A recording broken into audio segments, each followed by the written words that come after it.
This is ZNS Total Sports, brought to you by Fourth Terrace Diagnostic Center.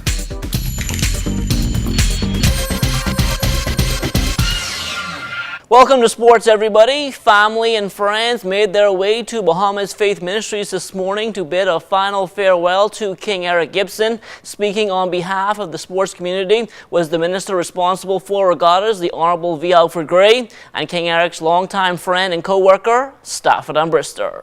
He was a golfer's golfer.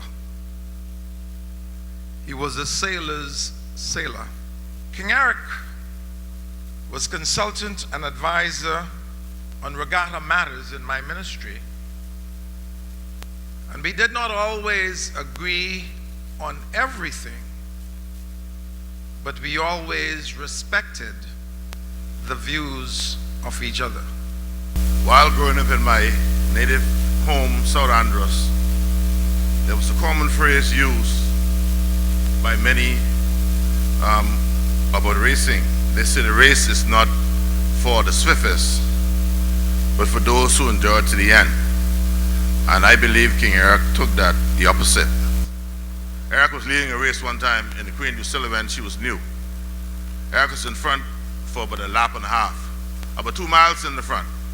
I bet George Knowles. I said, George, Eric's going to win this race today. George said, he can't win it. I tell you, Eric will find a way to lose that race. And at the end of the day, he did. George said, I told you so. But you must believe that, you must know that he was a fierce competitor. No more arguments about who are on the port or starboard tack. No more arguments about who hit the buoy. No more arguments about who was right or wrong for betting me in my stern. No more trips to the PMH. No more, Stafford, why you take 3 points from my boat. No more pain and suffering. For King Eric, all of these are no mores. But for us, the focus should be, what did we learn from his life and legacy? I served as treasurer of the BBOSA continuously for more than 12 years. King Eric served as Commodore off and on for about 7 of those years. They were good, sometimes they were a little bad, but at the end, we always get results. During his commodoreship, King Eric was responsible for the formation of many regattas like All Anderson Berry Islands Regatta, the Grand Bahama Regatta, the Governor's Harbor Regatta, the Cat Island Regatta, the Auckland's Regatta, and that's just to name a few. And I remember the Governor's Harbor Regatta, he took me with him, and you know, he had a feeling I probably didn't want to go, but he always encouraged me, man, I'm taking you because you know he's the best man to go. That's the kind of thing he would say to you, and he encouraged you to go. As Commodore, King Eric never ceased to empower his executive. He would ask people like myself, Kurt Wallace, Clyde Roll, and Reginald Moss, and others to go to the Family Island on behalf of the BBOSA to negotiate. King Eric was a person who believed in achieving the most for the sailors.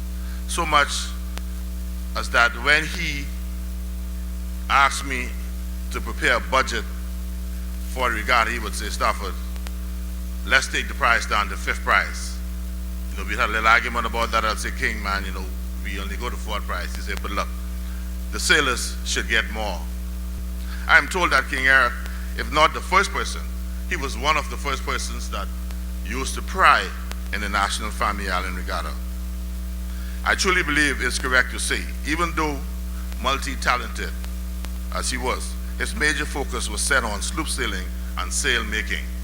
Now, King Eric was one of 3 sports icons who left us in the span of just over a week. The 2 other distinguished gentlemen will be laid to rest tomorrow. Gus Cooper's funeral will take place at the Parish of the Most Holy Trinity, Stapleton Garden, starting at 10 a.m. Cecil Rose's funeral, that starts 11 a.m. at Salem Baptist Church on Taylor Street. The Bahamas Hot Rod Association back in action today at the Motorsports Park in the Queen Elizabeth Sports Center. Dubbed Catch Me If You Can, drivers came out to celebrate the majority rule holiday and to settle some old scores as they look to bring back the sport in a big way. The track's green. They're just getting it together. And they really need a few more sponsors and a few more volunteer people. But it's a great facility. Government really pitched in. You can see it's plenty of space.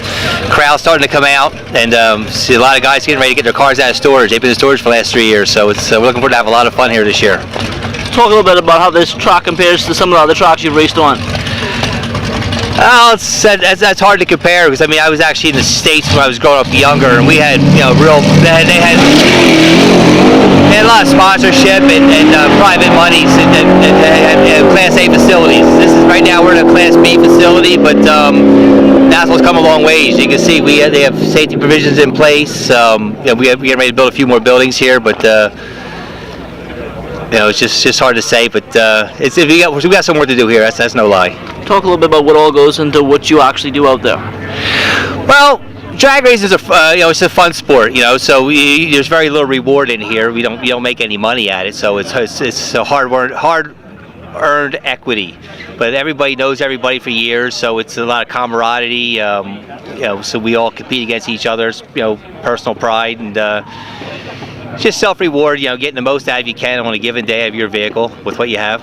You bring your car here, you can flat-foot it, you can drive it. You can really you get the adrenaline rush. Right. It gets it off the streets, and then here you can race your friends, your co-workers, your business associates, and it's more or less beating your chest at the end of the day, saying I got you this weekend. See what you can bring next weekend. The government secondary schools continuing with regular season basketball action yesterday. In senior girls play, the C.I. Gibson Rattlers no match for the C.R. Walker Knights. The Knights win this one in blowout fashion, 50-17. As for the senior boys, the Rattlers got some revenge. They took care of the Knights 90-68. Play will pick back up again on Monday. From the pro basketball ranks last night, Waltia rolled with an impressive debut in the Bulgarian Women's League for Haskovo. Roll finished up with 20 points, 12 rebounds, and 3 blocks. However, Haskovo came up a bit short, losing to Levski 74-72. A couple of behemoths also on the college hardwood last night. The Texas San Antonio Roadrunners, they won 90-81 over Marshall. Phil Jones finishing up with 11 points and 7 rebounds, while Adrico McGregor, he added 4 points and 2 boards. The Texas A&M Corpus Christi Islanders also victorious, 101-87 over Northwestern State. Zane Knowles had 7 points and 4 rebounds. The Stetson Hatters suffered an 88-75 loss to Jacksonville. Kentuan Smith finishing up with 6 points, 3 rebounds, and 2 assists. The Ole Miss Running Rebels, they held off Auburn 65-62. Dwight Colby had 2 points, an assist, and a block. Meantime, the UCLA Bruins, they came up just short against the top-ranked Arizona Wildcats, losing 79-75. Warner Bale did not play in that game. And that will do it for sports, but stay tuned. There's more to come after the break.